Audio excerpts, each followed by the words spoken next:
नमस्कार दोस्तों, मैं हूं यश तिवारी और आप देख रहे हैं क्रिकेट फटाफट का 207वां एपिसोड। आज है 19 फरवरी 2021। कल नीलामी हो चुकी है और आज का ये जो एपिसोड रहेगा क्रिकेट फटाफट का, ये बहुत ज्यादा स्पेशल रहेगा क्योंकि आज इस वीडियो में हम आपको नीलामी के आईपीएल 2021 ऑक्शन के 10 बड़े अनसोल्ड खिलाड़ियों के नाम बताएंगे और ये भी बताएंगे कि आखिर क्यों ये प्लेयर्स अनसोल्ड हो गए। बहुत इंटरेस्टिंग नाम आप सुनने वाले हैं, हैरान हो जाएंगे। एंड तक वीडियो को जरूर देखिए। दोस्तों, हमारी टीम ने बहुत मेहनत की इस वीडियो को आप तक पहुंचाने के लिए, तो आप भी हमें एक छोटी सी हेल्प कर सकते हैं। अगर आप भी आईपीएल के फैन हैं तो यहाँ कहीं नीचे से लाइक बटन को हिट कीजिए, वीडियो को भी लाइक कीजिए और चैनल को सब्सक्राइब नहीं किया है तो जल्दी चैनल को सब्सक्राइब कीजिए। चलिए दोस्तों, शुरुआत करते हैं इस लिस्ट की। और पहले बड़े खिलाड़ी जिनका नाम हमने इस लिस्ट में सबसे ऊपर रखा और मेरे हिसाब से दुनिया की किसी भी लिस्ट में इनका नाम सबसे ऊपर होना चाहिए अनसोल्ड खिलाड़ियों की, वो है एरन फिंच। ऑस्ट्रेलिया के एरन फिंच 1 करोड़ की बेस प्राइस के साथ नीलामी में आए थे,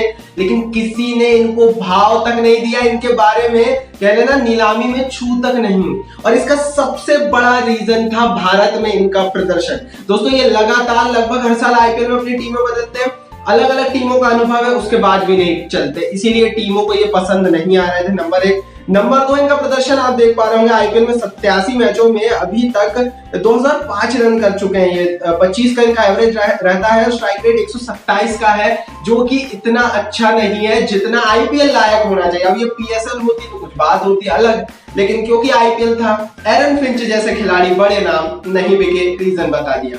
आगे बढ़ते हैं दोस्तों, बात कर लेते हैं दूसरे खिलाड़ी की जो नहीं बिके, वो है एलेक्स कैरी। एलेक्स कैरी के बारे में बहुत ज्यादा बज़ क्रिएट हुई थी। रिकी पॉन्टिंग ने हिट भी दिया था।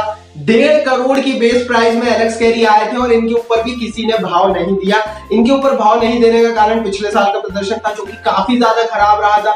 दूसरी बड़ी चीज दोस्तों, एलेक्स कैरी के खिलाफ चली गई कि नीलामी में विदेशी खिलाड़ियों की संख्या कम थी, मतलब इन द सेंस की टीमों को ज्यादा विदेशी खिलाड़ियों के स्पॉट थे ही नहीं, और ये उस स्पॉट वाली लिस्ट से थोड़ा सा बाहर हो गए क्योंकि अच्छे विकल्प पहले ही टीमों ने समेट लिए। तो ये एक बहुत बड़ा रीजन था कि एलेक्स कैरी नहीं बिक पाए। मेरे हिसाब से मुश्किल होगा अब आईपीएल के डोमेन में इनकी वापसी कर पाना फिर से आने वाले सीजन में।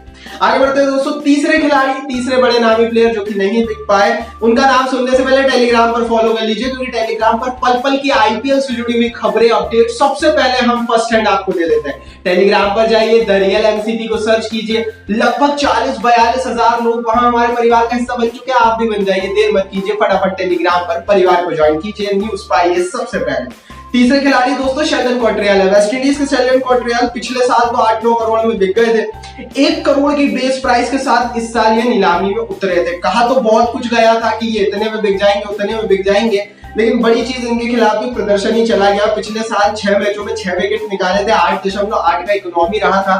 पिछले साल जो पिचेस थी ना, वो तेज गेंदबाज को फेवर कर रही थी, उसके बावजूद ये नहीं चले और इसीलिए टीमों को ये पसंद नहीं आया। तो पिछले साल का प्रदर्शन इनके थोड़ा सा खिलाफ चला गया। आगे बढ़ते हैं दोस्तों, चौथे बड़े खिलाड़ी जो कि नहीं बिके और ये बहुत सरप्राइजिंग नेम है, स्पेशली हमारे पड़ोसी देश नेपाल के लिए, वो है संदीप लामिछाने।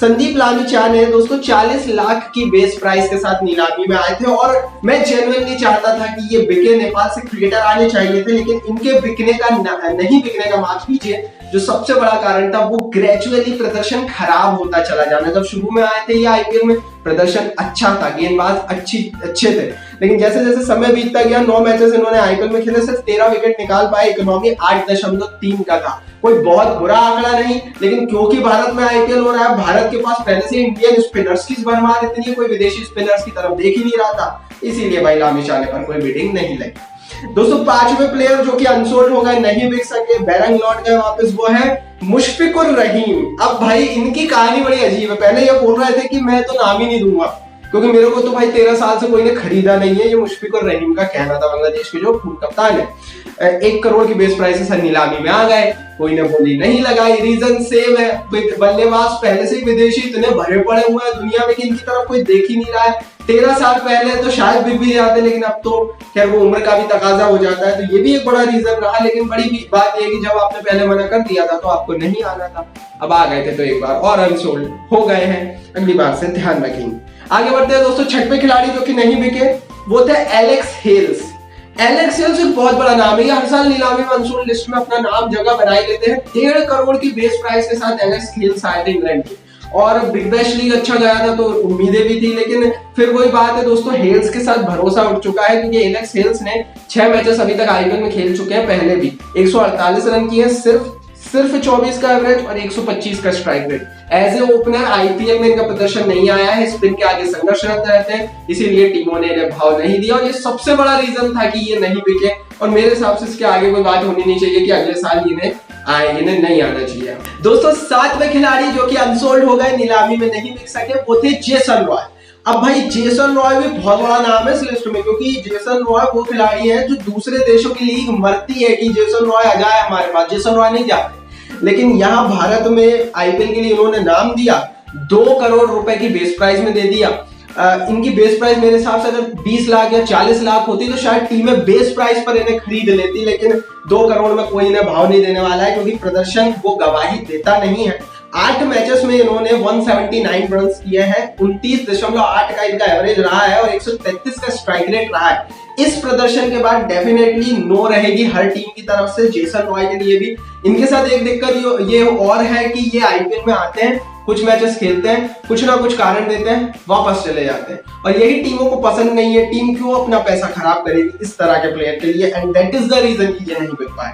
8वें बड़े प्लेयर जो कि नहीं बिके वो थे इशुरू उडाना। पिछले साल आपको पता होगा आरसीबी की तरफ से खेले थे, इस साल 50 लाख की बेस प्राइस के साथ इशुरू उडाना आए थे और मुझे लग रहा था नीलामी से पहले, मैं अपनी पर्सनली राय बताऊं, कि ये बिक जाएगी क्योंकि विराट कोहली ने इन्हें नर्चर किया है, लेकिन इन पर भी बोली नहीं लगी। इसका सबसे बड़ा रीजन था कि तेज गेंदबाजों की मांग तो थी, लेकिन ऑस्ट्रेलियन पेसर्स की मांग बहुत ज्यादा हो गई थी नीलामी में। हमने देखा कि किस तरह से ऑस्ट्रेलिया के पेसर्स रिले बेनेडिक्ट हो गए या फिर हम जायद रिचर्डसन को देख लें, तो इन पर इतनी तगड़ी बोली लग गई कि फिर उड़ाना की तरफ कोई ने देखा भी नहीं और दैट इज व्हाई 50 लाख रुपए भी कोई ने नहीं दिए इन्हें।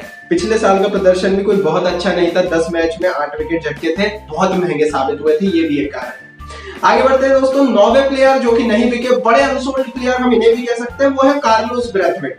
अब ये वेस्ट इंडीज के कार्लोस ब्रैथवेट, हमें पता है कितना बड़ा नाम है कार्लोस ब्रैथवेट, क्या चीज है दुनिया की क्रिकेट में, ये भी पता है 2016 का वर्ल्ड कप जितवा दिया था, 50 लाख की बेस प्राइस में आए।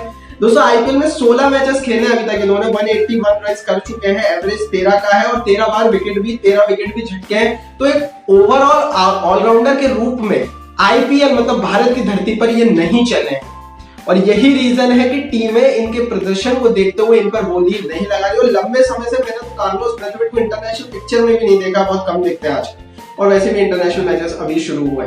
आगे बढ़ते हैं दोस्तों, 10वें बड़े प्लेयर जो कि नहीं बिके, ये भी बड़ा नाम है। एक समय में महेंद्र सिंह धोनी के दाहिने हाथ हुआ करते थे, मोहित शर्मा टीम इंडिया खेल गए थे धोनी के कारण, 50 लाख की बेस प्राइस में आए थे, एक जमाने में बड़े महंगे भी बिके थे, लेकिन प्रदर्शन तो इनके पक्ष में था। इन्होंने 86 मैचेस अभी तक आईपीएल में खेले, 92 विकेट्स निकाले, 8.4 का इकोनॉमी रेट है, लेकिन प्रदर्शन को परे हटते हुए उम्र का भी एक तकाजा हो गया और इनका प्रदर्शन पिछले 3-4 सालों से उतना बेहतर नहीं था। हालांकि वो तो मैक्सवेल का भी नहीं था, लेकिन मैक्सवेल अपने नाम के कारण बिका, इनका उतना बड़ा नाम नहीं था तो ये बिक नहीं पाए। अगर मैक्सवेल को बिकना चाहिए तो फिर तो इन्हें भी बिकना चाहिए, क्योंकि ध्यान रखिएगा मैक्सवेल का पिछले 3 सालों का प्रदर्शन उतना अच्छा नहीं रहा।